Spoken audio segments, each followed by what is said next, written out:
this. I'll just share a few more with you, and I went through them all, and I kept on saying over and over again. You get the point.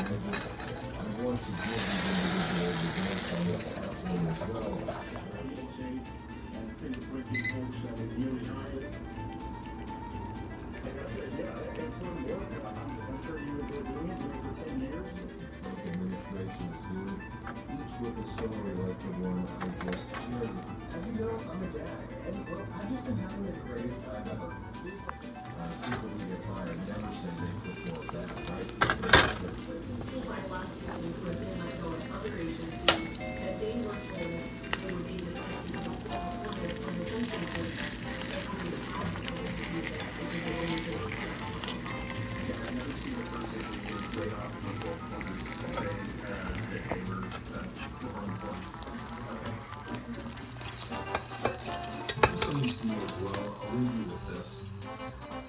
There are other programs that they're cutting jobs that people